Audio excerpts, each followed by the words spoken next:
Добрый день, дорогие коллеги! Мы сегодня рады вас приветствовать на очередном выпуске онлайн-образовательной платформы New Era.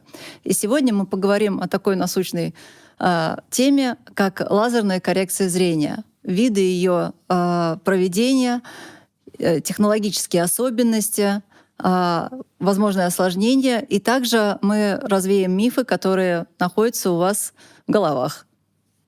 Спасибо, Татьяна Николаевна. Разрешите представить сначала ведущих этого выпуска, поблагодарить организаторов и руководителей проекта New Era за приглашение. Ведущая этого выпуска Нечкина Татьяна Николаевна, лазерный и рефракционный хирург Центра офтальмологии имени Пирогова. Я говорю Голяков Алексей Александрович, лазерный катарактальный рефракционный хирург, также Пироговского центра. И теперь представлю вам наших дорого уважаемых гостей. Майчук Наталья Владимировна, это руководитель федерального центра ЮМЕД, главный офтальмолог сети клиник ЮМЕД и Гиппократ, кандидат медицинских наук, доцент кафедры офтальмологии, рефракционный офтальмохирург. Борзых Виктор Анатольевич, лазерный катарактальный хирург Московской офтальмологической клиники. По старой, доброй, хорошей традиции мы в начале выпуска спрашиваем у гостей о том, как они пришли в офтальмологию. Виктор Анатольевич уже был в том году у нас на выпуске, посвященном мультифокальным ИОЛ. Поэтому, в принципе, он свою историю рассказал, но мы попросим его рассказать о том, как же он все-таки пришел именно в рефракционную хирургию. Пару слов, что вас сподвигло. Да, коллеги, всем здравствуйте. Прекрасного просмотра и времяпровождения. Думаю, будет интересно. В общем, хотелось, на тот момент я уже выполнял факмультификацию, и хотелось все-таки расширить спектр услуг, которые я могу делать. Ну и, собственно, это сподвигло. Хотелось с разных сторон смотреть, там, не только с рефракционной стороны, когда приходят пациенты какие-то в пограничном возрасте, там, 45, может быть, 50, рассмотреть, смотреть с разных сторон. То есть выполнить либо лазерную коррекцию зрения, либо рефракционную замену хрусталика. То есть просто хотелось побольше разбираться, побольше овладеть методикой. Плохо не уметь, уметь неплохо. Да. Спасибо большое. Наталья Владимировна, расскажите, пожалуйста, как вы пришли в медицину, как пришли в офтальмологию? Ну, наверное, моя судьба была предопределена, потому что я четвертое поколение офтальмологов в моей семье, и поэтому, конечно, когда с раннего детства ты растешь в атмосфере рассказов, эмоций, каких-то описаний клинических ситуаций, разборов клинических ситуаций, которые происходят при любой встрече семейной, то, наверное, глупо было не использовать эту уникальную возможность и впитывая с раннего детства те слова, те какие-то интересные находки и так далее, развить это и уже применить в своей судьбе. Хотя, конечно, рефракционная хирургия — это, наверное, первый такой опыт в моей семье такого направления именно хирургического, и я очень рада, что, несмотря на то, что богатый семейный опыт в терапевтической офтальмологии, то, чем, собственно говоря, знаменита, наверное, фамилия Майчук, я смогла немножечко расширить и развить в эту сторону. Хотя очень многие пациенты, которых, например, сейчас я в качестве такого научно-клинического развития своей деятельности занимаюсь, это пациенты как раз с постинфекционными помутнениями роговицы, где мы выполняем не просто рефракционную хирургию, а достаточно сложные оптико-реконструктивные операции и реабилитируем таких пациентов. Поэтому соединение все же произошло с инфекциями. Спасибо большое. Ну, тогда приступаем к теме нашего выпуска. И в ходе подготовки к этому выпуску лично я в очередной раз столкнулся с тем, что наши коллеги, врачи-офтальмологи других направлений, других специальностей конкретно немножечко путаются в терминологиях, в технологиях лазерных коррекций зрения. Поэтому, наверное, вариант предлагаю их перечислить поэтапно, может быть, в хронологическом порядке появления, чтобы как-то упорядочить в голове наших коллег, а что же такое лазерная коррекция зрения и с чем ее едят. Расскажите, может быть, с насечек начнем. То есть все-таки как-никак это хоть это не лазерная коррекция зрения, но тем не менее это одно из направлений. Но все их помнят до сих пор. Тогда вопрос провокационный. С каких конкретно насечек? Которые Федоров или которые еще были до них? Я к своему студу только Тогда федоровских вот, может быть, с тех начнем. рассказывает. А еще был... Я понял, о чем вы говорите. Вы говорите по насечкам по задней Да, совершенно поверхности. верно. Но это совсем гетерогения. Ну, давайте уж раз начали так упомянуть. С одной стороны, действительно гетерогения, с другой стороны, наверное, без этих этапов, через которые прошла рефракционная хирургия, мы не получили Понимание того, что этого. есть сейчас. Потому что действительно тот современный уровень рефракционной хирургии, тот прецизионный уровень наших возможностей стоит на постаменте, сложных из тех камушков, которые принесли другие исследователи, ученые, и из которых, собственно говоря, и создалось понимание безопасности рефракционной хирургии, ограничений возможностей рефракционной хирургии. Поэтому, наверное, вот такая одна из первых технологий, это была технология, которая была предложена в 1939 году японским исследователем Татому Сато, который предложил делать насечки, то есть радиальные разрезы с внутренней поверхности роговицы для того, чтобы менять форму ее, уплощать ее при коррекции миопии, миопического стигматизма. К сожалению, действительно, вы абсолютно правы.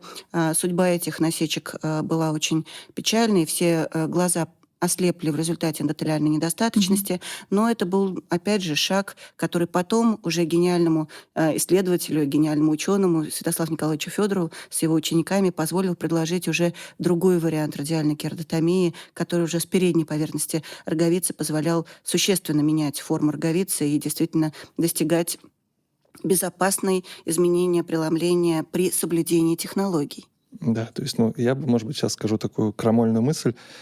Насечки — это одновременно, наверное, триумф отечественной офтальмологии, с одной стороны, а с другой стороны, все-таки темное пятно, потому что мы до сих пор сталкиваемся с Когда уже приходим к с их катаракте. перерождением. Согласна. Но если говорить о изначальном позиционировании, вообще какова суть? Потому что, опять же, если мы сейчас начинали говорить о том, что мы сейчас пытаемся структурировать понятия, а говорим уже с вами о таких сложностях и нюансах, может быть, наверное, пару слов о механизме этой операции? Давайте тогда так, да, было бы удобно. Суть коррекции миопии в изменении кривизны роговицы, в изменении преломления центральной оптической зоны роговицы, которая при близорукости является избыточной. Соответственно, нанесение разрезов на среднюю периферию позволяет за счет внутриглазного давления обеспечивать ее увеличение кривизны и, соответственно, компенсаторное просаживание центра. И вот эти насечки, согласно технологии изначальной, определялись определенной глубиной, количеством нанесения, сохранением интактной зоны. И вот очень часто проблемы, с которыми мы сталкиваемся в рефракционной хирургии или в катарактальной хирургии, пытаясь реабилитировать этих пациентов, это как раз пациенты, которым операция была выполнена не по технологии. То есть либо избыточное количество насечек, либо разрезы до 2 мм центральной оптической зоны, не центрированные относительно зрительной оси. Пациенты, когда насечки выполнялись при скажем, несколько этапов, и они дорезались, они там углублялись и так далее. И, конечно, в таких ситуациях нам приходится сейчас очень сложно с реабилитацией этих пациентов. Но, насколько я знаю, порядка 5,5 миллионов человек было прооперировано по данной технологии. И большинство из них, когда даже приводят там своих детей или внуков на рефракционную хирургию, говорят, что да, несмотря на то, что сейчас у меня есть какие-то проблемы, но я получил 20 лет счастливой жизни.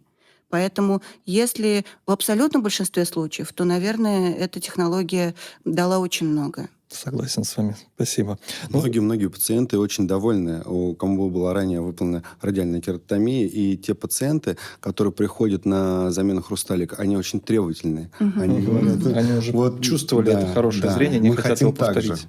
Чтобы это было быстро, так же. Поэтому, конечно, и такие пациенты, они очень не готовы, например, мириться с какими-то вариантами, потому что иногда мы пытаемся предложить им какой-то вариант не хирургический, но уже единожды испытав быстрый результат, а это уже, наверное, существенный аргумент в пользу того, что это был, наверное, серьезно прорывной шаг. Здесь получается две стороны. То есть сторона пациента, который вот прочувствовал этот момент, и сторона хирурга, которому предстоит что-то теперь сделать. Там рассчитать правильно линзу, да, или правильно подобрать ее, там имплантировать правильно. То есть тут как бы две разные совершенно позиции. Конечно. И это тоже заставляет развиваться офтальмологической науки, потому что, например, мы очень часто работаем вместе с катарактальными хирургами по созданию такой такой дополнительный, ну, как бы по сочетанной оптике. То есть когда, например, хирург, какие особенности расчета силы хрусталика после радиальной кератомии? Это риск попасть в гиперметропический сдвиг. Вот. И, соответственно, здесь разработаны алгоритмы, например, двухэтапной хирургии, когда мы с контрактальным хирургом выполняем операцию, он рассчитывает в миопическую рефракцию, а я уже потом топ-ориентированный ФРК могу дошлифовать роговицу. В этом как раз вам помогает пришедшая следующая на помощь технология Excimer лазер. Давайте как раз по поводу него и поговорим. Следующим этапом, следующей вехой развития было появление эксимерных лазеров, которые помогают нам получать хорошую форму роговицы. И в хронологическом порядке первой операции это был фоторефракционный кератомиоз или ФРК с ее модификацией трансфРК. Поподробнее расскажите нам об этом. Эксимерные лазеры — это группа лазеров, которые путем разрыва межмолекулярных связей приводят к абляции, испарению, или правильный эффект — это аблятивная фотодекомпозиция роговичной ткани. Вот. Соответственно, вот этот этап... Я лекции читаю, если что. Образовательный же проект. Вот. Соответственно, в результате вот этого самого эффекта происходит разрыв межмолекулярных связей и происходит испарение поверхностных слоев строма роговицы после удаления эпителия. И в зависимости от того, каким образом мы удаляем эпителий, это либо трансэпителиальный вариант, где полностью и этап удаления эпителия, и этап эксимер-лазерной абляции происходит с помощью эксимерного лазера, либо механическая скарификация, где мы удаляем эпителий механическим способом и дальше уже аблируем строму. Первые такие шаги, первые попытки выполнения данной операции — это 1984 год. Тео Зайлер, известный в том числе по достаточно большим инновациям в офтальмологии. Это человек, который придумал кросслинкинг, это человек, который... Он физик, он профессор по физике и профессор по биологии. То есть это сочетание два в одном. И действительно это дало возможность использовать вот эти глобальные базовые знания для того, чтобы, так скажем, использовать их уже на благо пациентов для рефракционных задач. И вот первая такая операция на незрячем глазу была выполнена в 1984 году. Год спустя Маргарет Макдональд, американский исследователь, офтальмолог, специалист, который тоже известен, я думаю, каждому рефракционному хирургу, выполнила уже эту операцию на зрячем глазу пациенту с коррекцией, по-моему, около 4 или 5 диоптрий миопической рефракции с хорошим клинико-функциональным результатом. Ну и, собственно говоря, этот период, наверное, можно считать началом эры рефракционной хирургии, потому что, конечно, ту предсказуемость результатов, которые мы получили путем внедрения эксимерных лазеров, она была недостижима путем ранее применимой технологии. Мы еще упустили с вами термокертопластику, лазерную термокертопластику. То есть это тоже... 2 часа времени мы просто... Вот. Ну, в общем, это тоже были такие кусочки, которые, может быть, сейчас и забыты, и, может быть, незаслуженно забыты, но вот такой вот этап. Ну, еще был же, скажем так, русский след в становления развития рефракционной хирургии. Почему был? Он и есть, он и действительно достаточно, наверное, серьезен. И параллельно с развитием, то есть считается стандартными лазерами, которые применяются, это аргон-фтор лазеры с длиной волны 193 нанометра, которые, собственно говоря, реализованы практически во всех эксимерных лазерах. Но параллельно в Новосибирске разработал другой эксимерный лазер, который работает на других. Это криптон-хлор, длина волны 223 нанометра. Ну, здесь, опять же, это требует отдельного, наверное, встречи, потому что разговаривать о различиях длин волн, физического воздействия, абсорбции воды, то есть это действительно, на самом деле, очень интересное направление. Мы сейчас пытаемся дать этому направлению с другой длиной волны, так скажем, вторую жизнь. 213? Да. Это очень интересное направление. Это не эксимерный лазер, это твердотельный лазер, где мы получаем вот такую другую длину волны, и всего лишь небольшое отличие от традиционной 193 нанометра дает колоссальное преимущество по точности абляции, по возможности влажной абляции, по бережному расходованию, по бережному влиянию на ткань. То есть это такое интересное направление. Но если говорить о традиционном варианте, то ФРК — это действительно феноменальная технология, которая позволяет за 1,5 минуты фактически... Ну, пару слов все-таки о минусе этой технологии. То есть она хорошая, мы ее любим благодаря профессору Корниловскому Игорю Михайловичу. Он привил любовь к этой хирургии. Ну, определенные минусы у нее есть. Почему она, скажем так, не получила широкого коммерческого распространения? Потому что если бы не эти минусы, я думаю, других бы операций бы не было. Самый, наверное, большой минус этой операции — это болезненный послеоперационный период. Поскольку операция поверхностная, то после удаления эпителия он зарастает порядка 3 дней. И вот второй день после операции — это, наверное, самое неприятное, когда пациенты испытывают достаточно сильные неприятные ощущения. После снятия контактной линзы острота зрения, как правило, порядка 40-50%.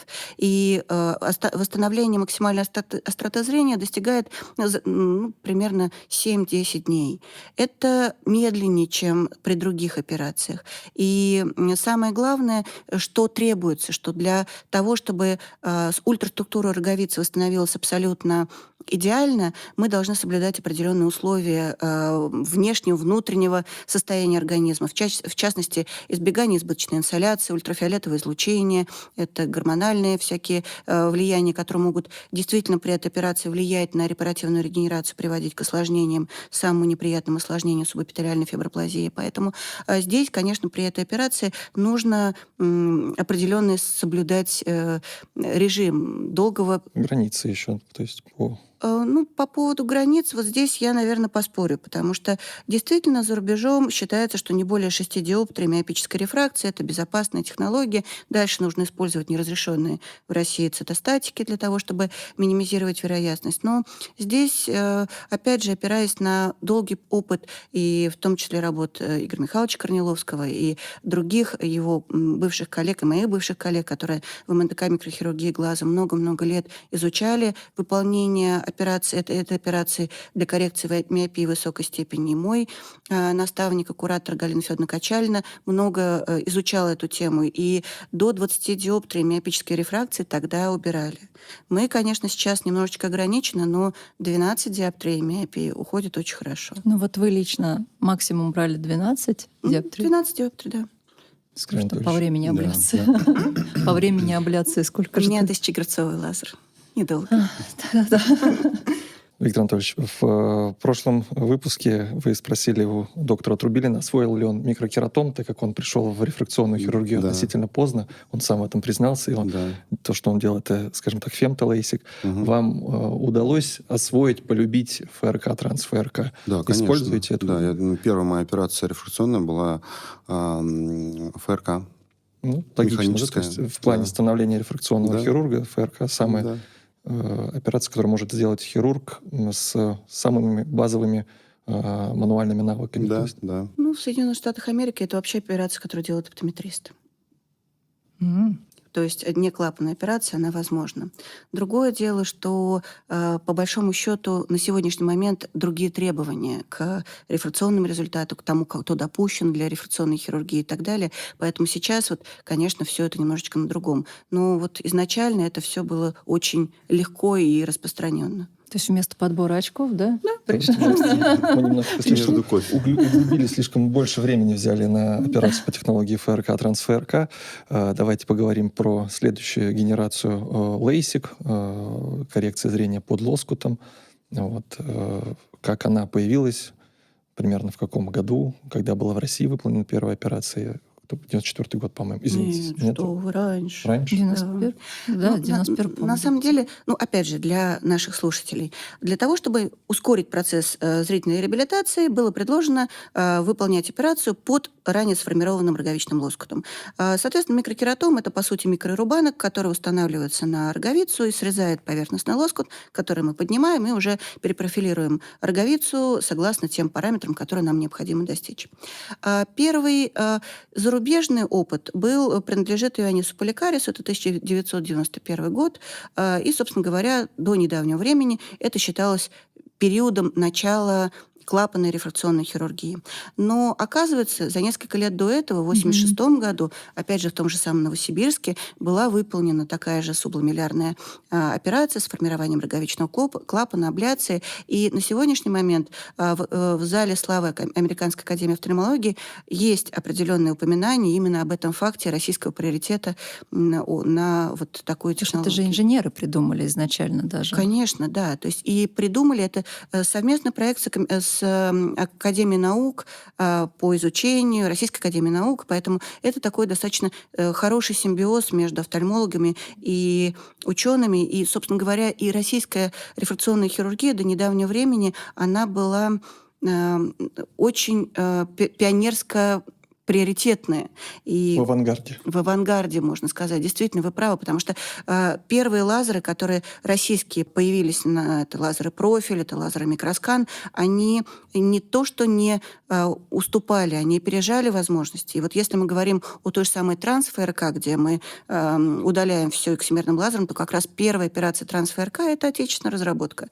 И то, что сейчас некоторые другие компании себе, так скажем, Одеяло приоритет, да, перетягивают. Но на самом деле здесь мы тоже можем гордиться нашими такими достижениями в этой технологии. Ну, как вы сказали, операция LASIK выполняется с помощью микрокератома. Рубанок. Мне очень понравилась эта аналогия. Хорошая. Но, тем не менее, хороший рубанок. У операции есть определенные плюсы, несомненные плюсы. Это короткий восстановительный период, быстрое восстановление зрения, минимальное время болезни.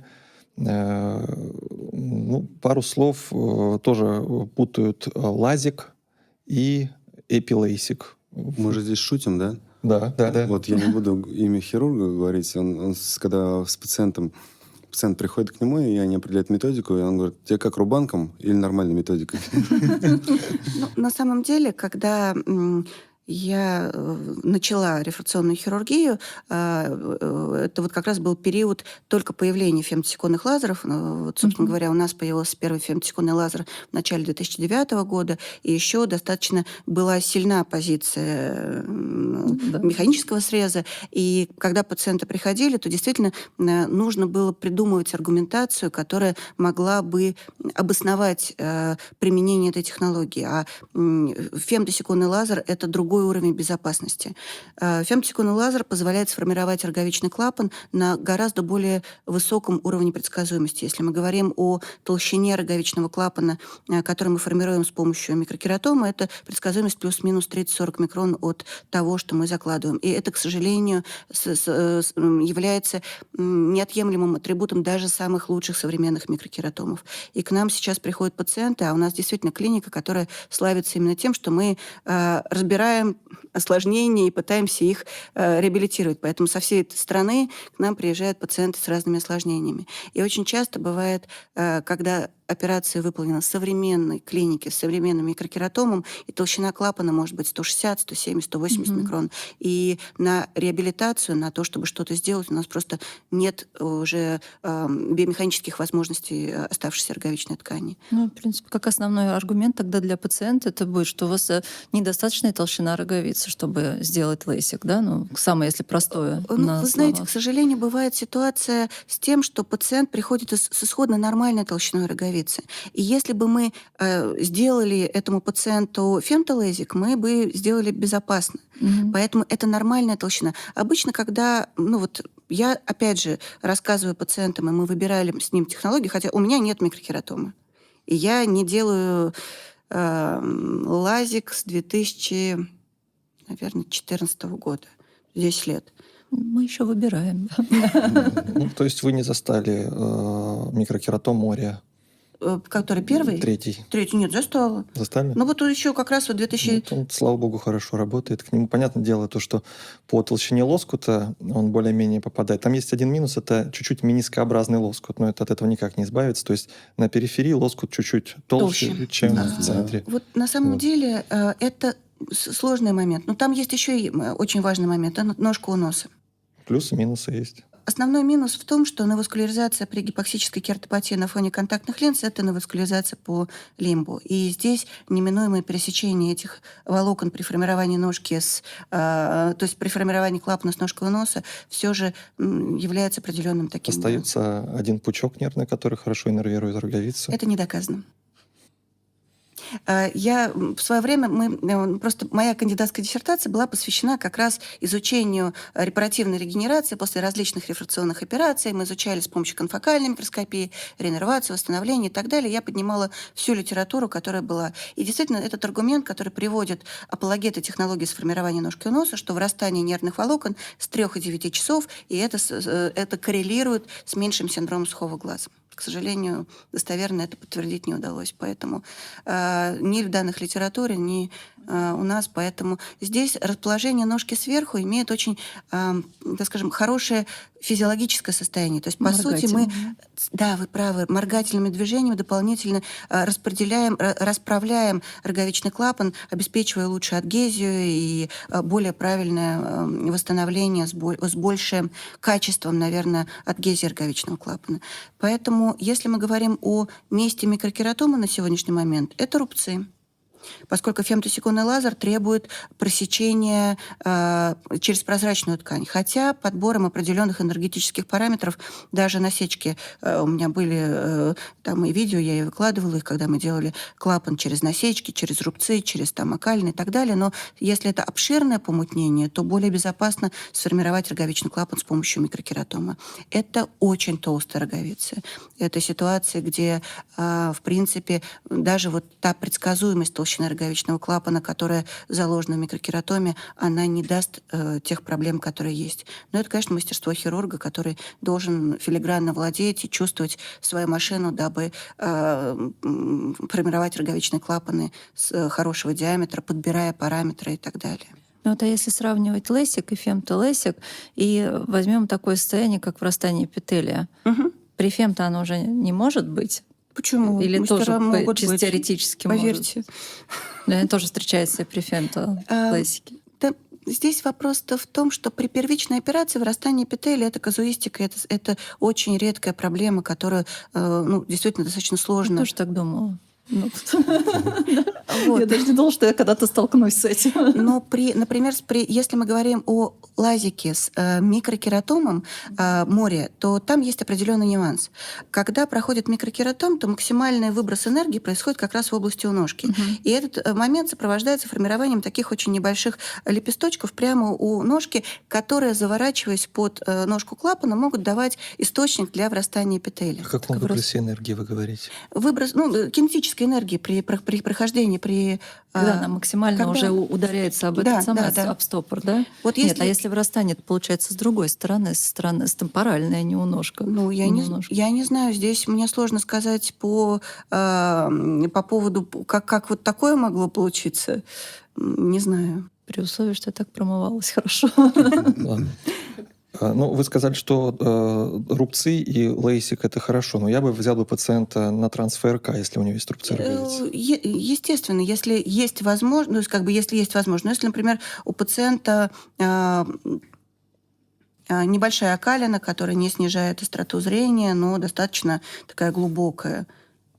Все равно взял бы на трансфер-ФРК. Ну, это индивидуальный подход к каждому пациенту. Нет, я люблю ФРК. И у меня, на самом деле, клапанных операций очень мало. То есть, если говорить о раскладе моей хирургии, то это 70%, наверное, первичных операций. 70% это лентикулярная хирургия, 17% это ФРК, а вот все остальное идет на клапанную операцию. То есть я в настоящий момент очень мало делаю клапанных операций. У меня есть своя аргументация, почему я это делаю. Но по большому счету, действительно, на сегодняшний момент качественная лентикулярная хирургия с ее преимуществами, на мой взгляд, вытесняет клапанную операцию. А давайте поговорим о таком интересном, можно сказать, коммерческом термине, как приставка «супер». Супер-лейсик, супер-фемтолейсик. Я очень люблю эту тему. Все мы знаем, что такого медицинского термина не существует. Конечно. Не существует. Наверное, в большинстве своем все клиники, которые выполняют лейсик и суперлейсик, они все делают персонализированный, так сказать, лейсик. И чтобы, наверное, где-то завлечь своей ценой, они делают просто цену одну на ласик, и, соответственно, супер ласик другая цена. И все предельно просто и понятно для меня. То есть отличается то, что персонализированная абляция? Я не думаю, что сейчас кто-то вообще просто ласик делает. А вы делаете всем персонализированную? Не кастомизированную, а персонализированную. Чем тогда отличается кастомизированная от персонализированной? Нет, кастомизированную, да. Всем кастомизированную. Чем она отличается? Кастомайз — это одно и то же. персонализированный? Персонализированный, кастомизированный, индивидуализированный. У вас Алкон? Да. И я, знаете, откуда? Это коммерческое, да. Это вам тоже присели на уши. Ну да, давайте я расскажу, как на самом деле. Давайте. Значит, Я столкнулся с этим. Да? Да, тоже мне пытались объяснить, но сейчас нам объяснят. Что такое стандартный расчет рефракционных параметров? Это когда мы учитываем сферу и цилиндр. Это считается стандартный алгоритм. Но есть еще и возможность рассчитывать параметры операции относительно уровня аберрации волнового фронта, которым бывает волновой фронт роговицы и тот общий волновой фронт. Если мы говорим о аберрациях роговицы, то, по сути, это кератотопограмма, это топографически ориентированная кератоабляция. Если мы говорим об общем волновом фронте, то это общий волновой фронт, который включает в себя аберрации роговицы и внутриглазных структур. И если мы говорим о терминологии, то персонализированный, кастомизированный и так далее – это расчет алгоритма абляции с учетом волнового фронта. Но здесь есть один очень сложный нюанс. Что такое волновой фронт? Это любая причина отклонения луча от его идеала. И чаще всего, что влияет на вот эти аберрации? Это синдром схова глаза. И есть определенный баланс между роговичными и хрусталиковыми аберрациями. То есть, рассчитывая эти аберрации относительно аберрационного баланса всего глаза, мы впадаем в определенное неконтролируемое влияние слезной пленки и того баланса, который есть на сегодняшний момент между сферическими аберрациями роговицы и хрусталика. По мере взросления человека аберрации хрусталика будут меняться. Соответственно, если вы сегодня даже учли каким-то образом аберрации роговицы и аберрации слезной пленки, сделали идеальный расчет относительно их и получили идеальное зрение сейчас, то по мере взросления человека Не старение, а взросление. Так и запишем. Вы знаете, очень тяжело сейчас бывает разговаривать, когда приходят очень красивые женщины в возрасте чуть старше 40. Видите, что вас перебил, да. У вас такой был полет мысли, а я его сбил. Ну, просто вот и когда все время осекаешься, говоря, что у вас возрастные изменения, поэтому я стараюсь очень аккуратно говорить о взрослении еще одном периоде. Итак, соответственно, если мы по мере взросления человека меняются аберрации хрусталика, то мы получим просто не ту оптику, на которую мы рассчитывали. То есть персонализированная абляция — это расчет здесь и сейчас, с учетом большого количества не учитываемых параметров, которые мы не можем анализировать.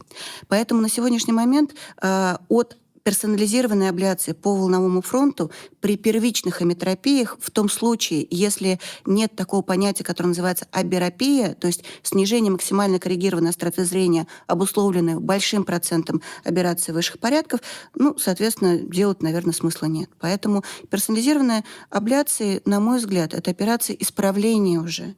То есть это ситуация, когда мы берем уже оперированную роговицу, мы расширяем оптическую зону, мы устраняем кому при децентрации оптической зоны, то есть где мы можем померить вот эти вот грубые аберрации, заложить их в лазер, рассчитать достаточно сложно эти параметры и получить уже, так скажем, хороший результат. Поэтому персонализированные операции — это, на мой взгляд, коммерция. То есть это вот вероятность привлечь внимание. Но большинство хирургов просто отключают эти операции при анализе, понимая, что их процент очень мал, а их вклад может быть очень нехороший в тот результат, который есть. Поэтому я, например, не делаю. Другое дело, что на сегодняшний момент мы выполняем операции, которые направлены на компенсацию потенциально индуцируемых аберраций. И вот это то, что вы говорите о сохранении сферичности роговицы. То есть тот алконовский профиль, который направлен на вот эту компенсацию потенциальных, то есть на рассчитанных относительно Q-константы, Q-фактора. Вот это гораздо более правильный вариант. И вот здесь это не называется персонализацией. Это, так скажем, оптимизированный алгоритм относительно исходной сферичности роговицы. И вот он действительно оправдан. Угу. Давайте подведем итог перед переходом к лентикулярной хирургии. То есть эксимерный лазер – это лазер, который испаряет. Фемтолазер режет. Это фактически у него в инструкции написано лазерный микрокератом. Сейчас немножко все-таки мысль пришла, отвлекусь. Когда у нас появился фемтолейсик, мы осваивали эту хирургию, и врачи из другого отделения в прямом смысле со мной спорили, а зачем вам эксимерный лазер, у вас же есть фемто. Я говорю, извините, это только просто сделать лоскут, а роговицу нужно еще грамотно испарить, и тут нам нужен эксимер. Это, наверное, витреотлянная хирургия. Да, у них по-другому взгляд на офтальмологию. Вот. И следующая генерация фемтолазеров, когда фемтолазер обучили делать не только лоскут, но и лентикулу. Как в хронологическом порядке или как это появилось? Действительно, насколько я помню, первые идеи, такие вот уже, не совсем первые идеи, а первые идеи, дошедшие до клинической реализации, это середина 2000-х годов. Вальтер Секунда, Маркус Блум, германские исследователи, которым пришла в голову идея, что фемтосекундный лазер — это гораздо более функциональная машина, нежели чем просто сформировать роговичный клапан или сделать там тоннель для интерцитомальных сегментов или еще что-то. И пришла идея, что с помощью фемтосекундного лазера можно вырезать в толще роговицы линзу, которую можно отделить, не используя, то есть фактически вообще не использовать эксимерный лазер. И первый вариант такой операции получил название флекс, когда формировался роговичный клапан, формировалась лентикула, клапан поднимался, эта лентикула механически отделялась. Это такой интересный тоже был этап становления. И когда мы, например, осваивали еще лентикулярную хирургию, то в рамках обучения мы должны были сделать определенное количество вот этих флексов. Это причем было требование от производителя лазера. Совершенно верно. То есть это было эволюционное. На самом деле, вот компания, которая начала лентикулярную хирургию, это компания Carl Zeiss, которая, собственно говоря, стала таким вот родителем лентикулярной хирургии в мире.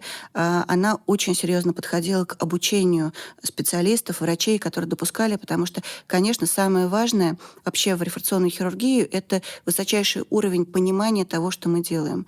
Поскольку дискредитировать технологию можно просто не понимая механизма, не понимая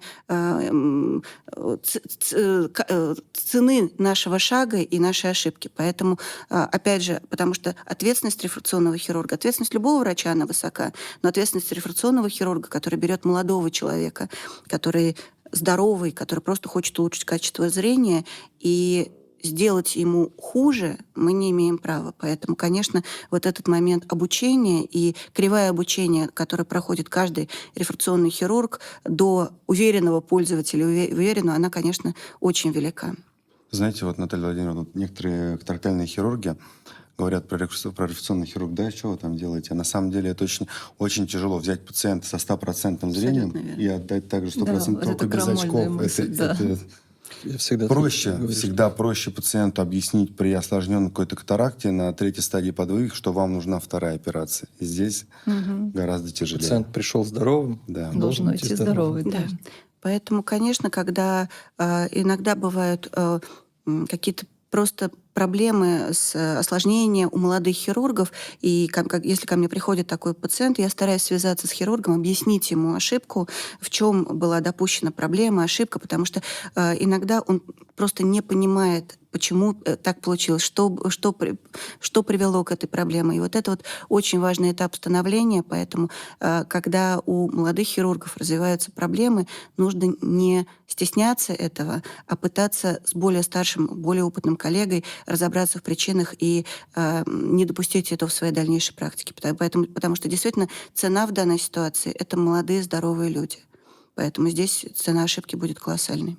Вот, то есть вы сейчас описали историю появления, рефлекс. Флекс. Вот она называлась, релакс-флекс. Релакс-флекс. Да. И следующая его генерация уже... Да, а дальше уже была идея, что можно, собственно говоря, не формировать клапан, а через микроразрез отделить эту линзочку, лентикулу и достать ее.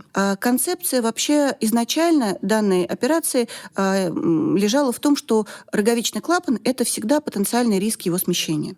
И даже когда мы говорим о фемтолазике, который имеет круговой рез, да, то круговой рез и фиброз по краю, если мы формируем его правильно, то, например, сделать повторную операцию после фемтолазика это сложнее, чем поднять даже 20-летний роговичный клапан после стандартного лазика с механическим микрокератомом.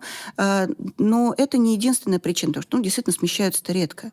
А вот остальные преимущества лентикулярной хирургии, они стали, может быть, немножечко позже понятны, но для меня они вот сейчас являются основными, наверное, преимуществами.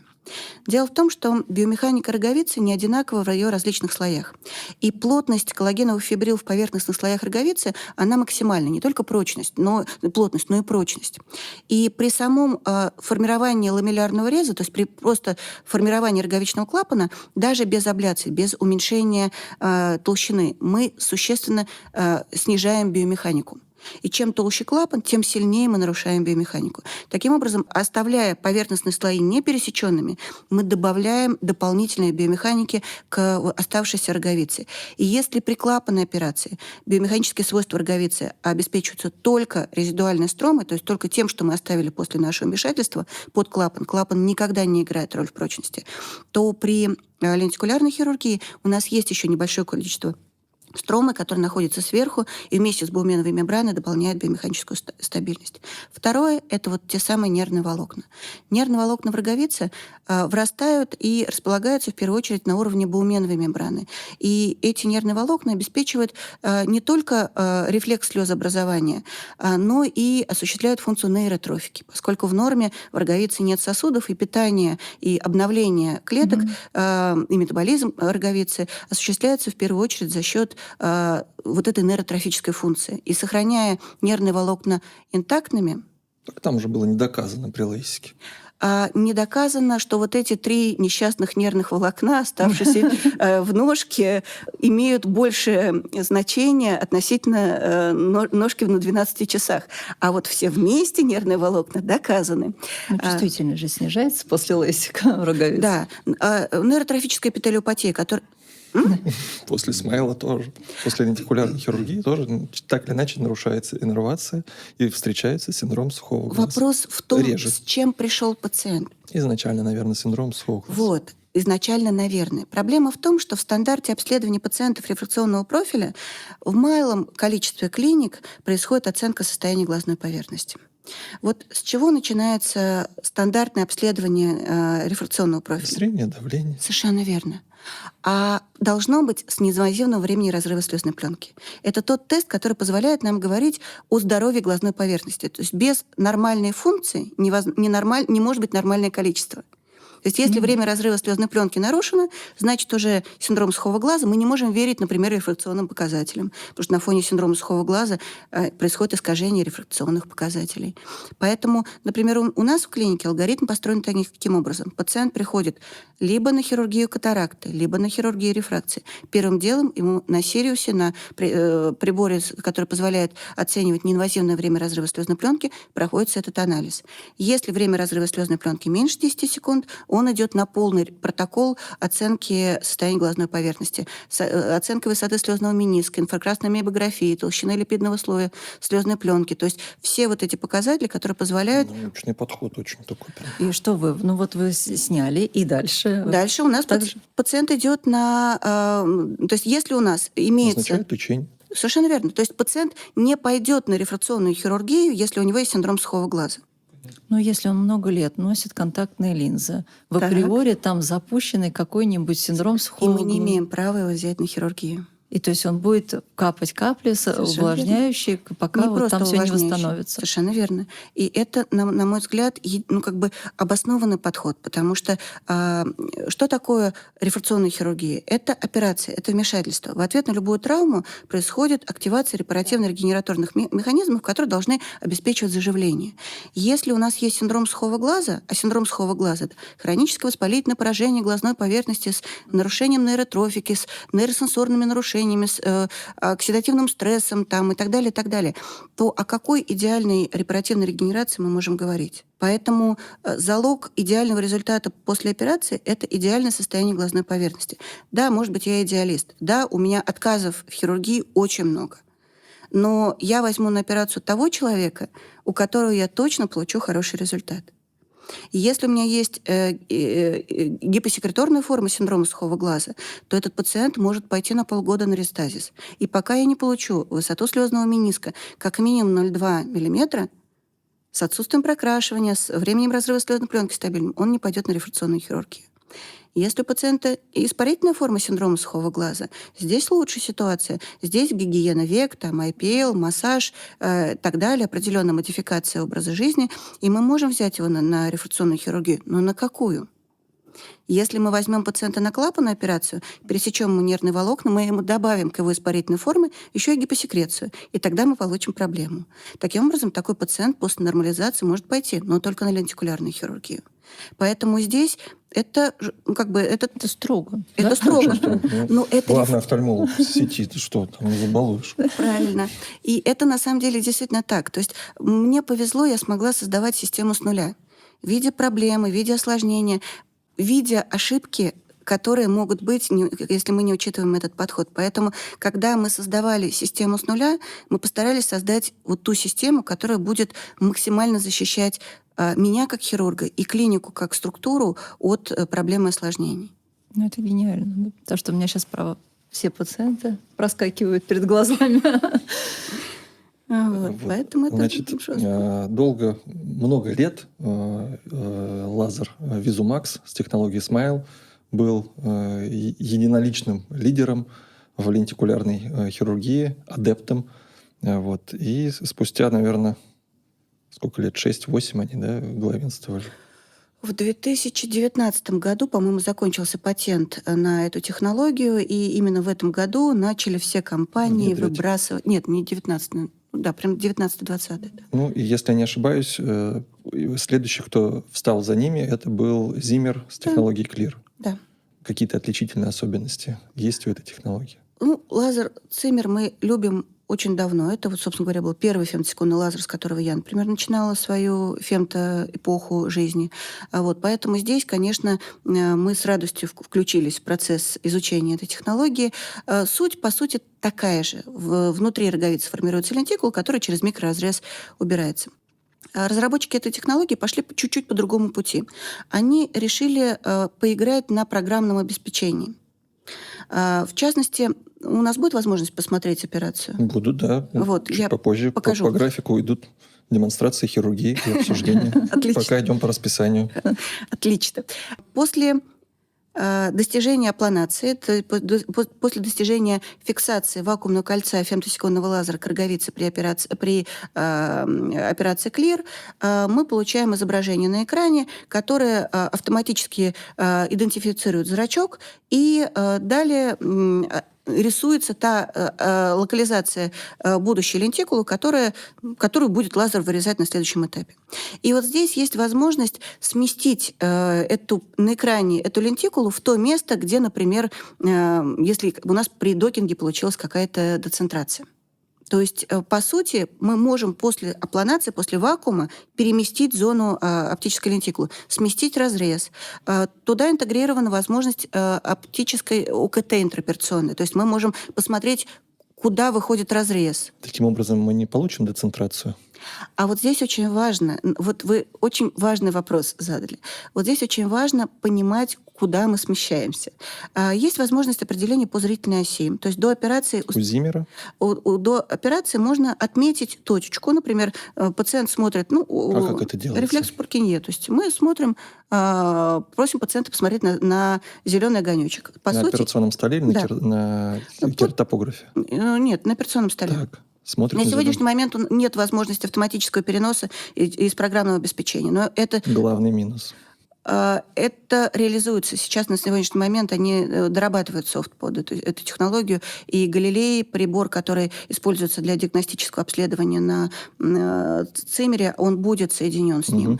Но на сегодняшний момент мы можем просто попросить пациента посмотреть на прицельный луч ксимерного лазера. Это будет самый, так скажем, точной точкой, отражающей его зрительную ось, поставить там аккуратненько маркером меточку на роговице, и во время операции это будет тем маркером, куда мы сместим нашу оптическую линзу. То же самое решает вопрос с циклоторсией. Потому что когда мы надавливаем на глаз, у нас есть определенный момент компрессионной циклоторсии. Кандидатская в МНТК была на эту тему, по-моему, защищена. Да.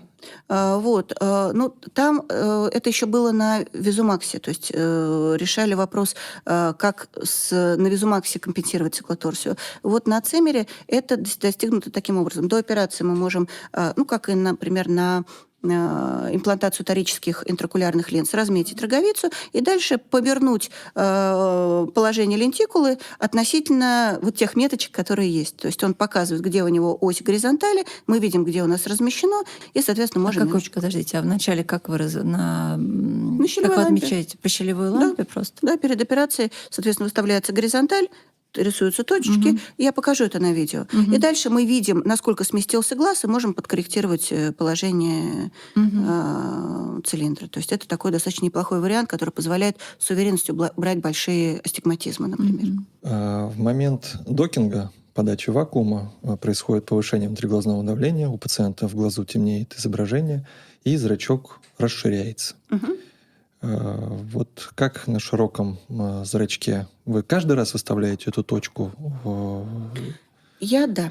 Вы каждый раз выставляете точку? Потому что... Рутинный прям такой. Да, потому что здесь сама технология Clear такова, что есть определенные нюансы самого контактирующего блока, который требует при определенных анатомических особенностях поворота головы, поиска позиции, что в каждой ситуации заставляет подстраховываться. Поэтому вне зависимости от величины астигматизма и того, центрировано или не центрировано, я до операции... Убедили. Я очень нудный хирург, поэтому у Просто меня... для меня это было главным камнем преткновения, как найти зрительную ось. Оказывается, нужно просто размечаться. Да. Какой большой процент операций по методике Clear у вас на данный момент? Небольшой.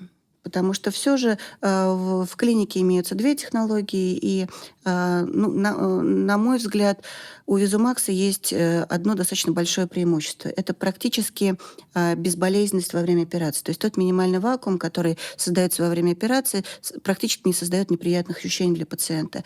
И скорость 23 секунды работы фемтосекундного лазера, и максимально быстрое восстановление зрения, когда на следующий день уже нет отека и острота зрения 100-120%. При лентикулярной хирургии по технологии Clear чуть более медленное восстановление зрения, как правило, отмечаются, более болезненное во время операции за счет большего вакуума. Поэтому здесь я беру пациентов на Clear там, где это действительно с точки зрения медицины показано. То есть если очень лобильный пациент, я боюсь, что вот этот нежный вакуум приведет к срыву. Там, где у меня большой астигматизм, чтобы я точно могла быть уверена в контроле циклоторсии.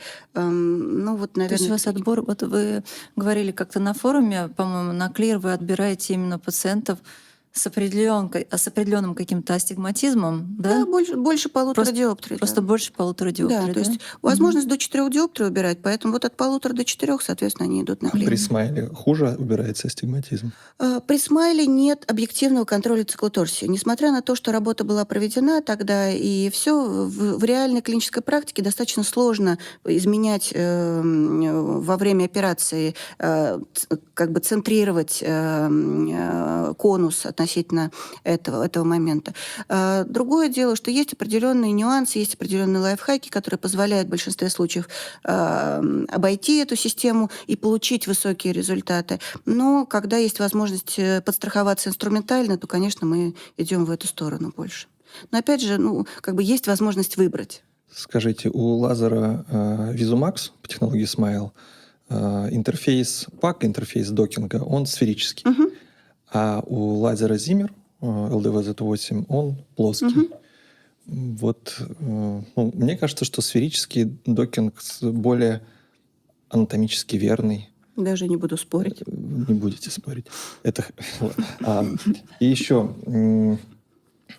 когда делают технологию Clear, там лентикула формируется не симметричная. По верхней кривизне она, как правило, плоская. И у Smile тоже. У Smile точно так же. Абсолютно. А как они это реализовали, если все-таки сферический докинг? То есть настолько тонкая номограмма у них?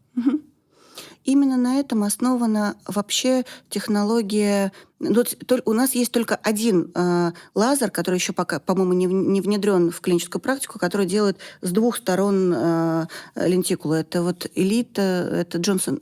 Силка Джонсон. Да. Вот они сделали такую технологию, но пока еще не сильно внедрили. Они вроде в этом году должны появиться. Может быть. Но вот такая лентикула, она... То есть верхняя поверхность, она параллельна поверхности, нижняя рефракционная. Но вот это нам и дает возможность, например, доделать операцию, если вдруг произошел срыв. То есть мы точно знаем, что верхняя поверхность, она не рефракционная, то есть она не настолько прецизионно важна, как нижняя. То есть если вот этот нежный вакуум пациент все-таки умудрился сорвать, то в зависимости от того, на каком этапе произошел срыв вакуума, насколько я краем уха слышала, у вас, по-моему, будет как раз видео на эту тему, да? Да.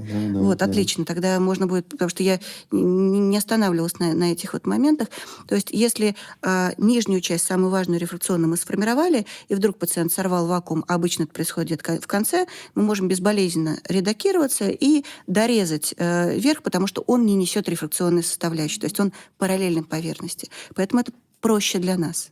Тогда следующий, пару слов о Smart Size. Не так давно на рефракционный Олимп вывели еще одну технологию рефракционной экстракции лентикулы. Это технология SmartSight от компании Schwind. И это интересный тоже вариант, где такой же сферический конус апланационный, то есть, по сути, это тоже без сдавления роговицы во время апланации. Это более физиологично, чем плоскостной докинг. И здесь лентикула формируется не просто на глаз прицеливаясь, а как раз перенося объективные данные о офсете, о смещении зрительной оси и о циклоторсии с диагностического прибора. Поэтому здесь как раз очень, так скажем, было найдено такое вот идеальное решение, где можно объективизировать вот эти моменты центрации и контроля циклоторсии. Там есть свои нюансы чисто хирургические, потому что это, по большому счету, вопрос привычки, вопрос обучения, потому что, в принципе, я выполняю все три рефракционные экстракции лентикулы, и результаты одинаковые. Вопрос просто в отборе пациентов и в том, что... Какой бы вы купили бы себе в свою клинику? Безумно. Несмотря на то, что он самый первый, и не старается даже сделать какой-то апгрейд и решить вопросы. Почему же? Старается. На сегодняшний момент уже зарегистрирован Визумакс 800, и на сегодняшний момент уже я знаю, что в России скоро будет. Отличием этой машины будет возможность как раз переноса данных, пока не реализованных. То есть даже в тех машинах, которые сейчас будут в России, пока нет возможности переноса из диагностического модуля. Но это уже есть путь по этой объективизации. Здорово. Поэтому все будет. И 8 секунд на формирование лентикул. Просто мега быстро. Разгон автомобиля. Хорошо, но тогда предлагаю перейти к обсуждению клинических случаев. Виктор Анатольевич нам продемонстрирует. Начнем мы со стандартного. Давайте, наверное, я расскажу. Начнем с самого неинтересного стандартного случая, потому что хирургия в стандарте, она, в принципе, неинтересная. Здесь у нас происходит докинг, операция Relax Smile, абсолютно стандартная хирургия, миопия средней степени. Прицеливание выполняется, просите пациента смотреть. Да, смотрим на зеленую точку. И на усмотрение врача нажимается педаль, и начинается операция. Да, на усмотрение врача начинается операция, формируется задняя, самое важное. Курватура, да, задний рез? Да, задний рез. Дальше у нас верхний рез. Всегда с пациентом мы говорим, что обязательно с пациентом разговариваем, что сейчас зеленая точка может пропадать, никуда не ищем, не смотрим. И формируется, собственно, 2 инцизии. В данном случае я сформировал. Оперирую я через инцизии 2,6. Много через что пробовал. Через 2, 2,2, 2,4, 2,6. Для меня на данный момент сейчас самое комфортное. Вот этим движением... Зачем? Что вот такое, посередине нажали? Воздух разогнали, это чтобы пациент, пациент, чтобы видел, куда смотреть. Первую курватуру какую открываете? Верхнюю. Всегда верхнюю. Всегда верхнюю. Всегда. На всех лентикулярных всегда верхнюю? На всех всегда. Если откроешь нижнюю, Беда. Ну, не беда, но Тяжелее операцию будет, да? увеличится, и можно разорвать лентикулу, потом достать. В общем, однозначно только первую. Но если хочешь интересного что-нибудь, ну, Бывает. можно Скучно. так, скучный день какой-то получился. Стандартной хирургии вдруг надоело. Так, мы по-прежнему только верхнюю курватуру. сейчас Да, выдаем. обязательно. Всегда, когда я захожу в инцизию, Вот я капельку БСС капаю. Верхнюю.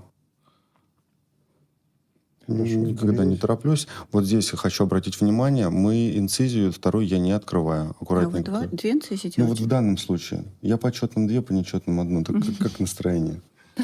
Зашел под второе, под низ, нижнюю. Ну, я думаю, две инцизии существенно упрощают хирургию, нет? На самом деле нет. На самом деле нет. Вторую инцизию, ну, наверное, когда я делал, я открывал, наверное, один раз всего лишь. Вы ее По как резервно необходимости. оставляете? Да, На всякий случай? да. Ну, это просто дали Низ попробовать. уже выделили, да? Все. Блин, болтал, все пропустил. Все, да. Ну, говорю, хирургия в стандарте, секунды. она неинтересна. Что так Всё. быстро? Соответственно, дальше мы промываем. Ну вот я думала, что же мне-то будет показывать, вот чуть-чуть по-другому все. А вот мы сейчас, да, всегда Другой что-то почерк. подсмотришь там. И, соответственно, стандартный вопрос. Промываетесь? Да, да. Нет, Вот. не везде. Ну, если вы берете без синдрома сухого глаза, то все чистенько и промываться. Да нет. Выгоняем влагу. Когда есть две инцизии, то вода, заходящая, все равно вскрывает вторую инцизию, выходит. Если через одну инцизию, то, по сути, мы гидратируем роговицу, и отек больше, поэтому... Ну, мы же промываемся раствором дексаметазона. Нет, водой. Раствор дексаметазона никогда еще никого не убивал. Дексаметазон. Будет отек, но стандарт. этот отек за счет дексаметазона он в будущем, в пролонгированном, просто уберет нам лишнее воспаление и пойдет быстрее восстановление. По крайней мере, мне так кажется. Ну, вообще в стандарте обычно промывают БССом.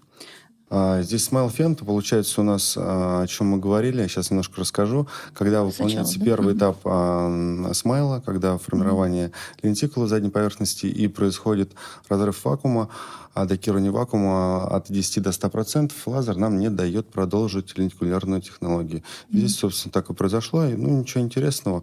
Можно включать. Ну, как это? Ничего интересного. С пациентом надо очень долго, очень хорошо разговаривать, объяснять с каждым пациентом, куда смотреть, для чего смотреть. Вот этот Я пузырек, всё- что- вот он это срыв, вот, это да, вот срыв. они, вот эти Это волшебные был, пузырьки. беспокойный пациент, Это был беспокойный пациент. и центр не дорезался, да? То есть Да, верхняя курватура, Нижний. нижняя. Нежный. Да. А положение глаз, в смысле глубина посадки глаз, выраженность орбитальную никак не Никак не влияет? или мало? влияет. На самом деле, Там конус наверное, такой большой, да. не было ни одного пациента, с которым я перешел бы на трансфРК вместо смайла. Как это все-таки получается? Обращались в любые, да? Голову Хорошая покрутить, пирамида, да. там такой, ну, там Да, Очень удобно. удобный. Он очень комфортный, очень удобный. Все равно, можно на паузу? Все равно в каждом пациентом я разговариваю перед операцией, во время операции, но все равно есть беспокойные пациенты, которые вот такие истории случаются. То есть здесь пациент занервничал, Глазом крутил, да. и Вакуум на Визумаксе настолько минимальный, что любое микродвижение глаза, в принципе, может привести к срыву вакуума. То есть, с одной стороны, это комфортно для пациента, что вакуум настолько маленький, что не дает На какого-то паузу. существенного дискомфорта. Да. Но, с другой стороны, мы действительно, все рефракционные хирурги во время операции разговаривают, успокаивают. То есть, без этого контакта невозможна хирургия. ну, опять же, меньше вакуум дает более спокойный зрачок, и И это, да, и... лучше центроваться, лучше прицеливаться. Конечно, нет, Да. это очень удобно, это очень комфортно, но это настолько ответственность. То есть У меня в операционной замирают все, то есть пока работает лазер, тишина, то есть все знают, что это будет... А музыка фоновая? Я сам не дышу. Да? 5 секунд. Пациент, Молюсь. совершенно верно, пациент должен разговаривать, у него ничего не должно отвлекать. Поэтому у нас в контрактальной операционной у нас всегда музыка, мы спрашиваем пациента, что он хочет послушать, и выбираем все, что он хочет. Вот, даже недавно у нас Антонов был вот, в операционной. Меладзе. Нет, как-то у нас обошлось. Агутин. Вот. А вот здесь... Вот, 50-я Да, у секунда, вас же другие вкусы, да? произошел Да, срыв ну, вакуума. срыв И как вакуума. выходить из такой ситуации? Флэп и Тут же, фемтон. вторым, Прям тут же. Прям же сразу даете же. вакуум Прям еще раз. сразу же, да. Ну, там сделал колдовство из пару кнопок нажатием на... То есть на программном уровне он будет резать Да. на том же самом уровне? Или чуть-чуть другой Он уровень? позволяет исправить? Конечно, да, другой уровень. Другой уровень. Выше, получается, он режет выше. Нет? Так же? Выше. Или по тому же выше. уровню? Там же. По этому же уровню. Ну, мы можем перейти на другой, если нам это надо. Но если вы просто перейдете с... Тогда как мы будем делать XMR, если мы сделаем на другом уровне? Ну, там смысл в том, что как бы в программе он режет там же. Просто у него параметры будут чуть-чуть шире, потому что диаметр кэпа, он меньше, чем диаметр флэпа, который вы захотите заложить. Как называется этот метод декоррекции? Фентолозик. Вот в этой ситуации... Нет. Вот в У этом Смайла У есть него же. есть сёкол, но это другое. Это другое. Это другое? Это другое. Это что вы включили сейчас? Это то же самое. Ну, давайте посмотрим, кстати, срывы вакуума, там, смайл-блогер не совсем интересно. Можно посмотреть? Давайте включим. Вот, Смайл-блогер? Смайл-блогер, да. Вот у меня с блогерами, как у вас, Наталья Владимировна, отношения? Вот у меня постоянно, они опаздывают на диагностику, они приходят не вовремя. Они постоянно срывают столе плохо вакуум. себя ведут, да? Вот если блогеры, значит, ты жди проблем каких-то. Ну, вы знаете, я сама... Не айтишники, да, а блогеры? Не Вот, такой первый. Тут даже активный. ничего не началось. Да, То есть вот, с самого начала? да, вот можно здесь на паузу, Сказал, пожалуйста? баста. Можно здесь на паузу. А если вот присмотреться очень хорошо, то когда я не всегда тороплюсь сразу нажимать, начинать процедуру. Да, то есть я смотрю, как он пациент вообще лежит. Да. реагирует? И здесь, на самом деле, когда докинг произошел, я смотрю вот эти микродвижения. Я жду, смотрю, я разговариваю. И микродвижения видно глаза. Их видно. Так может, это у него пульс так от страха? Вот видите, вот микро все-таки. Не, ищет. Да, вот. Мы получаем первый срыв, потом сразу же получим... Причем мы разговариваем. Операция шла, наверное, минут 20. Вот один глаз. Как вместо 3. Второй раз мы получаем одно и то же. Опять у нас разговоры. На третий, благо... На повышенных тонах, да? Нельзя никогда, иначе это больше... Слышали? Нельзя. А вы там можете, да, позволить? Можете. И вот у нас третий раз, как говорят, Бог любит троица, у нас получается, все получается, но в конце все-таки желание было все испортить у пациента. Мы бы там... То есть он был настойчив в этом, Он да? хотел все испортить, но не получилось. Вот здесь вот все у нас сейчас... В самом конце. В самом конце, да. Все у нас инцизия, все замечательно. Тут саму хирургию я не стал выставлять, все прошло хорошо, глазом уже не крутил. Еще давайте я вам интересную одну историю покажу. Это начинающий хирург, который осваивал смайл. Вот. Получается, начинается такая история. Все стандартно, все хорошо, все замечательно. И в конце у нас срывается вакуум. Это история о том, что как не надо делать. Вот, вакуум сорвался, надо было педаль там сразу отпустить, передокироваться, спокойно все сделать. Все, проблем никаких нет. Инцизия сформировалась бы. Сейчас нет инцизии. Инцизии нет, да. Что пытается сделать хирург? То есть пытается как-то зайти. Все-таки невозможно такой процентез сделать. Это невозможно, да. Хочу, чтобы посмотрели. Подождите, если у нас срыв вакуума, Да. мы сразу отпускаем педаль. Педаль сразу отпускаем. Так, чтобы если потом дать ему если возможность даже доделать, да? какие-то предположения есть, что сейчас сорвется, лучше отпустить и посмотреть, как на XMR подумать. он останавливается, Вот, начинает а потом работать опять ровно с того момента, оппонироваться? Да, Ага, да. все, я поняла. Здесь, соответственно, планировалось 2 инцизии. Ни одна не сделалась. Ни одна не сделалась, но все-таки мы ее ищем. Надежда умирает последней. Да. Так делать не надо. Так делать не надо. Запишем. Проблема в том, что хирург пытается найти то место, где она должна была бы быть. Да. Но в этой ситуации можно выйти из этого. Можно, да. То есть дозированным ножом можно вскрыться, но в зоне края лентикулы, потому что фактически туннель, который, то есть прорезать невозможно, а вот в зоне края инцизии можно было бы, то есть чуть центральнее.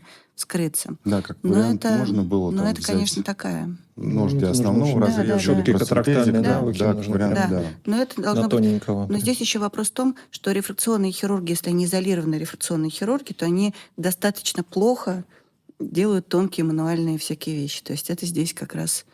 Ну, в общем, да, вот мы понимаем, что все эпители там мы содрали, и не очень все хорошо. Кладется линза, все, операция заканчивается, фемтоласик здесь будет Самое сделан. главное в этой ситуации, что Через по какое сути... время? Не знаю, не скажу точно, это Ну, не несколько моя- месяцев. Ну, там раньше, наверное, все это сделали. Вот тут, по сути, вот все, что случилось, все хорошо. Вовремя ничего не натворили. В принципе, и То есть он пациент дальше получил не хороший продолжил. результат. То есть, по сути, зрение такое же, как было до операции на следующий день. Да. В отличие от кератомной хирургии, где срыв вакуума в этой ситуации дал бы дефект роговичного клапана, и это вполне получилось бы в оптике какие-то проблемы, фемтосекундная хирургия дает гарантию того, что если вы просто остановитесь и ничего не будете там ковырять, то там все останется, Да. все как Есть время на подумать, да, Да. решение Но вот проблемы. здесь еще есть тоже один нюанс. Когда уже рассосались пузырьки, и глаз выглядит абсолютно интактным, очень часто у хирурга возникает ощущение, что пузырьки исчезли и разреза нет. И в этой ситуации могут как повторные резы быть на тех же параметрах, как и повторное формирование лентикулы. На этапе освоения начала когда-то лентикулярной хирургии в сети достаточно много было вот таких вот... Выкладывали в основном индийские офтальмологи, они вообще характеризуются очень активной жизненной позицией в плане хирургии. И вот там я видела, когда делали вторую лентикулу и получали бутерброд. То есть, потому что разрез, он всегда есть. Вне зависимости от того, поднят он, разделен он или не разделен, разрез внутри роговицы есть всегда. И последующий рез, если он попадет в слои, то мы получим бутерброд, и это ужасно. В ДМБ видишь суслика? Нет. А он есть. Он есть. Да. И вот это, да, это очень важно. И давайте Circle там включим. У пациента была близорукость, астигматизм. И остался после операции у него 0,75 астигматизм. Пациент очень дотошный, и эти 0,75 он очень сильно чувствовал. И брал нас за грудки. Через полгода мы пошли на Circle и убрали эти 0,75. Все получилось, он доволен. Да, доволен. И вот, кстати, если говорить об отличии Смайла, SmartSight и Clear, то только Smile позволяет программно иметь технологию доделать спустя... Да, вот хочу обратить внимание, как именно происходит, как работает. Вот. И здесь дальше ускорил просто видео, как все это механически, не торопясь, аккуратненько. Главное не торопиться. Аккуратно. Если не идет, зайдем с другой стороны. Не идет с этой, с третьей зайдем. У Зиммера есть возможность, когда интерстромальные карманы можно запрограммировать таким же образом. Можно, но это уже будет... Костыли. Да, вот такие всякие попытки. То есть пока это не будет в качестве стандартной опции, это все равно ограничивает в легкости выбора этой хирургии. А эксимерный лазерос какой? 500. Алкоголь, да, говорили. Ага.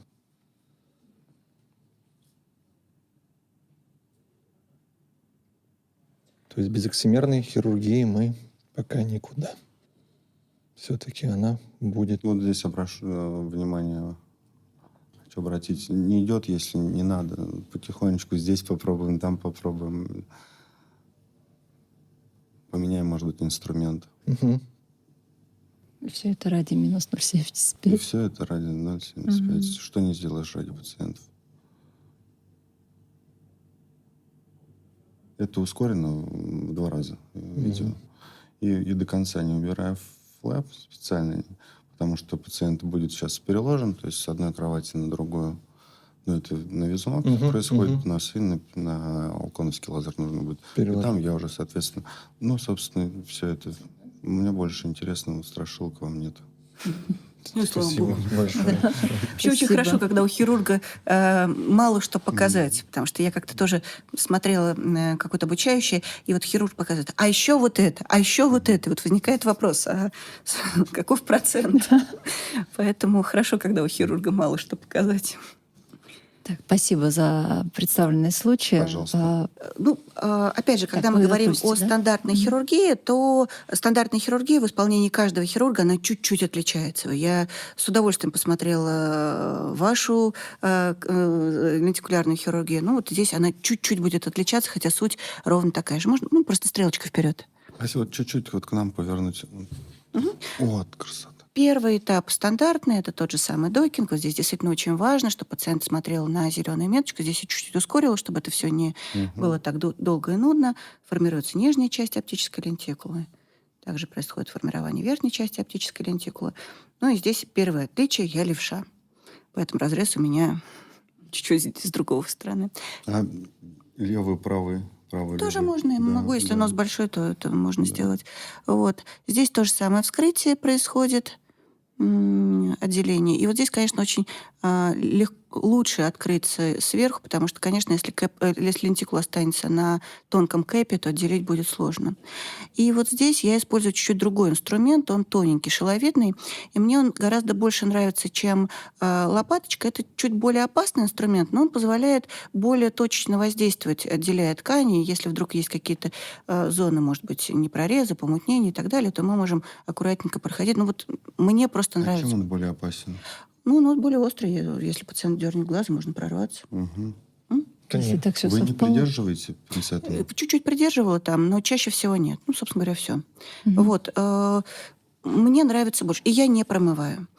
Правда, при Clear, вы увидите чуть попозже, там есть определенные особенности, и там промывать целесообразно. Операция Clear.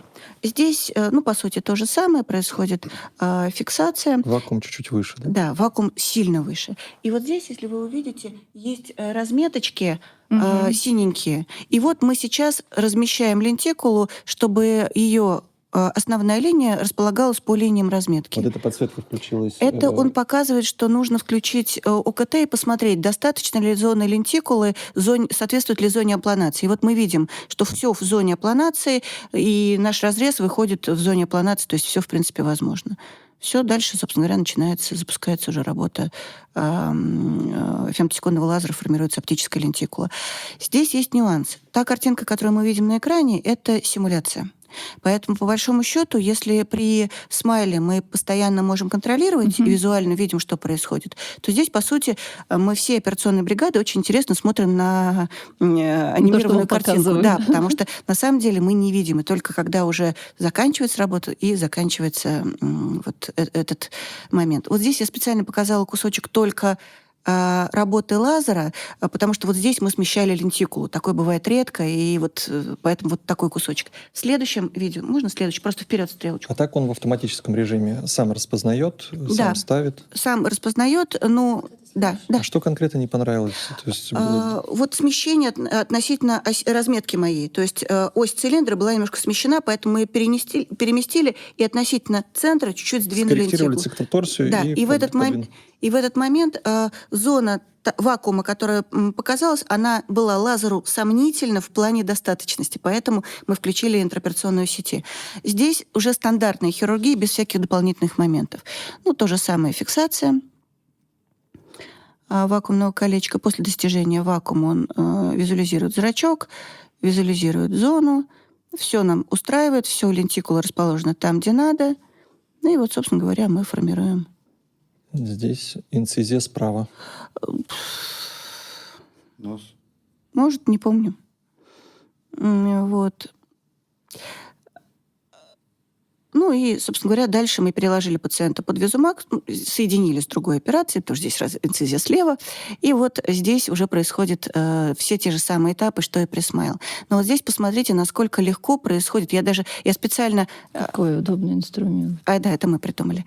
Вот. Очень удобно, потому что любым пинцетом мы все равно травмируем конъюнктив. Да, А здесь да. очень мягкое, хорошее.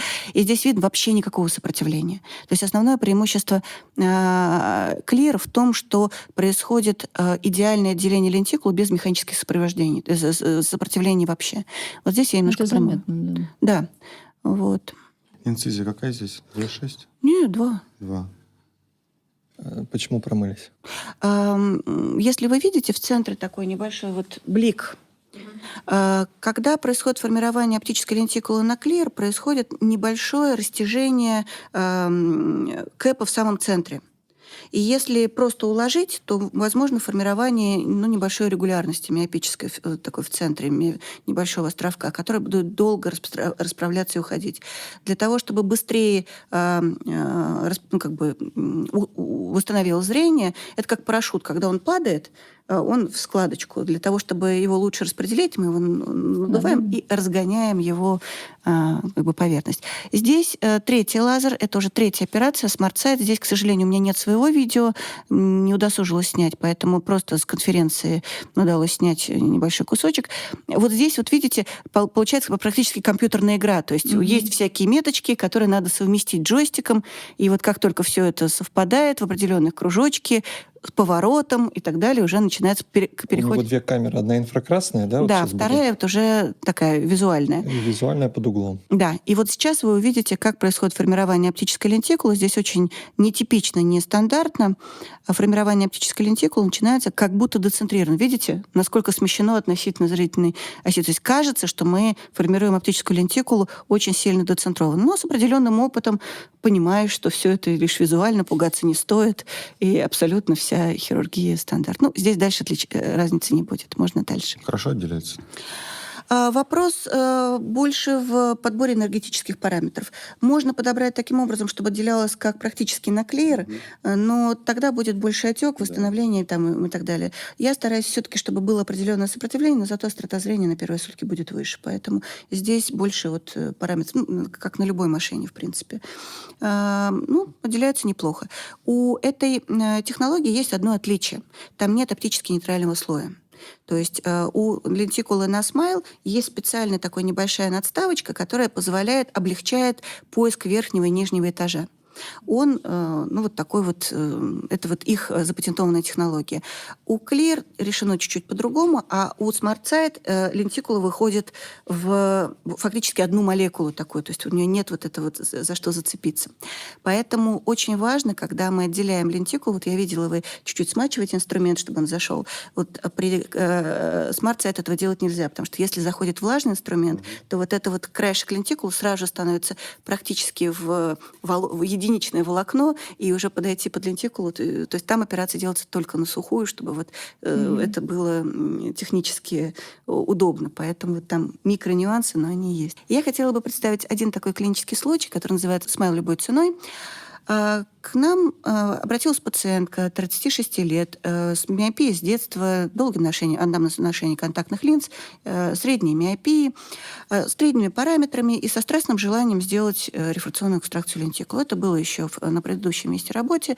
Была проблема с лазером, он не работал, и мы с пациенткой долго ждали, когда наконец-то починится лазер и начнет работать. Она отказывалась выполнять любую другую технологию, хотела сделать именно Smile. И в тот день, когда нам сказали, что все, лазер работает, она сказала, что я буду первой пациенткой, я буду оперироваться первой. Девушка была достаточно такая... с претензиями, с очень большими ожиданиями, с очень большим нервностью, такой настроем. Поэтому я все равно взяла ее не первой, и первую пациентку я сделала все идеально, все было хорошо. Собственно говоря, первый глаз у нас прошел тоже замечательно, хорошо, без каких-то проблем. И уже мне показалось, что все у нас великолепно, хорошо и замечательно. Да, Поздно говорите. С правым глазом все хорошо. С правым глазом все хорошо. И мы поехали на левый глаз. Включайте. Начало было все замечательное, все хорошее. Мы сформировали низ, пациентка лежит хорошо. Видите, даже микродвижений никаких нет. Дальше происходит формирование верха. И в этот момент теряется вакуум. Пациентка не виновата. Видите? То есть просто это машина получается. Просто машина потеряла вакуум. То есть там какая-то была программная, чуть-чуть что-то случилось с тем ремонтом, который был, видимо, что-то как-то недоделан, вакуум потерялся. Естественно, мне пациент сказал, что, к сожалению, операция у нас прервалась, но ничего страшного, мы уже сделали самую важную нижнюю часть, поэтому сейчас мы редокируемся и будем выполнять операцию. Но проблема была не в том, что срыв вакуума. А вот Что это вы ее программное. взяли второй, а не первый. Проблема была именно в том, что там что-то произошло с программой, и он ее обнулил. Мгм. То есть он не видит, он не позволяет доделать операцию. То есть он сбросил все настройки, Да. И, ну, забыл, где остановился. да. Что делать?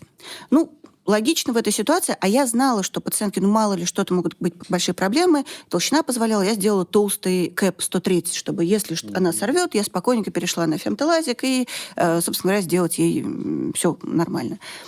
Давайте сделаем фемтолазик. Вы очень плохо себя вели, поэтому у нас срыв произошел неконтролируемый, и мы не можем вернуться к смайлу, давайте сделаем фемтолазик. Говорит, нет, фемтолазик я не хочу, я 3 месяца ждала смайл, я хочу смайл.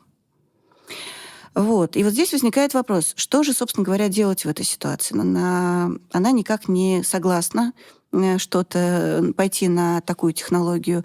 Она хочет смайл. Ну вот что вы бы предложили, хирург, доктор? Отсрочить И? и сделать смайл. Ну, это к тому вопросу, о котором я говорила до. Разрез, он всегда есть. Да. Поэтому повторно присосаться Идеально так, попасть. Там чтобы в лентикулу опять не попасть один в другой рез, это невозможно. Нет, можно выбрать ФРК, но Она не хочет. Да, она не готова. Сделать к такому. смайл, но лентикулу сделать еще потолще. Там же это можно на программном уровне ее. Она и так ее сделала толстую. Нет, у меня кэп сделала толстая. Лентикула более толстая, Да. это если я только увеличу оптически нейтральный слой, но это всего лишь 15 микрон, это не даст мне никакой... Да. То есть я все равно могу Ну, там попасть. у него рез плюс-минус 5 микрон, как раз 15 микрон там, Я не 15 микрон попаду. здесь. Это нереально. Безвыходная ситуация. Ситуация... Можно уже посмотреть? Можно. Выходные, раз Выходные. представлено. Значит, у Визумакса есть возможность. Вот это теоретически флэп. Мы его ножку вверх можем расширить и сделать ее не стандартную ножку, а расширить ее хоть до 270 градусов. То есть, Мгм. если я расширяю ножку, то оставшаяся часть у меня вот этого будет разрез. То есть ножка как бы будет по всему кругу, и я оставлю Да. только маленький разрез.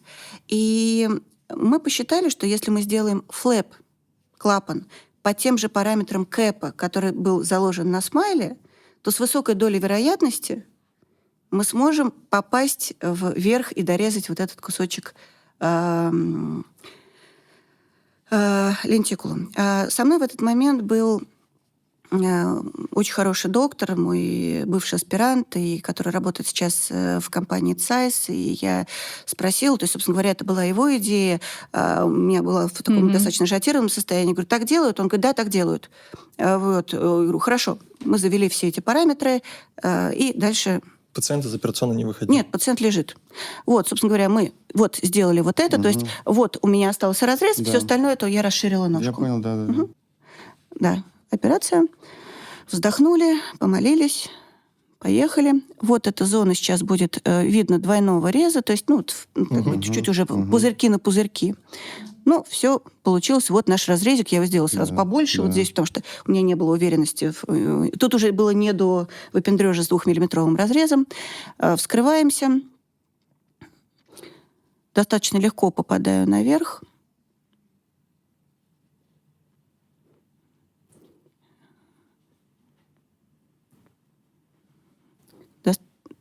Тяжелее попадаю вниз, потому что все же небольшая состыковка, Мостик небольшой. есть. В этот момент я не думала, что я буду кому-то показывать эту хирургию, поэтому здесь кое-что это выходит. Не думаешь об этом? Выходит за поле зрения, поэтому, может быть, не все так красиво, но потом уже...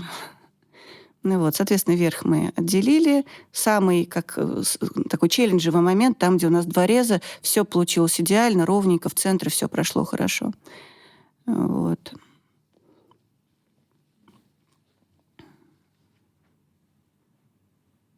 Чуть-чуть мостики есть, да? Да, в зоне есть. Вот. И дальше, соответственно, поиск низа. Вот я его нашла. И дальше мы его отделяем. Вот. По краю немножечко. То есть краевой врез чуть-чуть не получился. Приходилось его вручную немножко формировать. Вот. Ну, самое главное, оптическая зона, она была широкая, поэтому какая-то особая фармподдержка таким пациентам, все-таки мануальных Стероидов больше. действий? Стероидов больше. Сейчас новый препарат вышел, Сигницев плюс, Да. это левофлоксацин, фторхинолол С третьего кетролаком. поколения с кетролаком. Мгм. Вот очень хорошо. Он лично мне и нравится его использовать при операциях трансфРК. Вы его используете? В каких Да. случаях используете? Ну вот, собственно говоря, мне очень, наверное, повезло, потому что когда они его только ланчевали, они нам дали первый вот этот попробовать, и мы как раз пробовали его на кросслинкингах, на трансфРК, и действительно лучше кетролака с болевым синдромом роговичным никто не справляется. И когда-то был препарат Акюлар, который мы очень сильно любили, и потом он ушел, исчез, и было очень больно, плохо, мы пытались заменить, но такой достойной замены не было. Поэтому, конечно, в этой ситуации это очень хороший вариант замены. И самое главное, действительно, вторхинолон третьего поколения, который мы любим для рефракционной хирургии.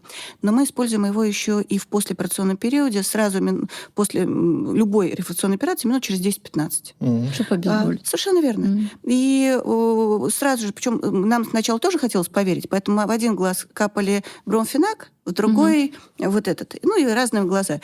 И все пациенты достоверно говорили, какой глаз легче, тот, который капали Сигницев плюс. Поэтому что-то у нас реклама получилась. Да. Неправильно. Вот. Неоплаченная реклама — это нехорошо. Вот. Поэтому... Но здесь реально получилось очень хорошо в том плане, что он действительно обезболивает. Поэтому мы его вот всем пациентам после операции рекомендуем. Вот. Ну и можно следующий слайд. Да, ну вот, собственно говоря, все, клапан там, где должен был, стратозрение на первой суточке, она была чуть-чуть пониже, там 0,9 единиц, но потом мы получили единицу. Поэтому, в принципе, в данной ситуации можно выйти таким При образом. лентикулярной хирургии эпителий в центре становится толще, как Здесь при всё- эксимерной? Вот здесь все зависит от двух моментов. Первое — это от оптической зоны.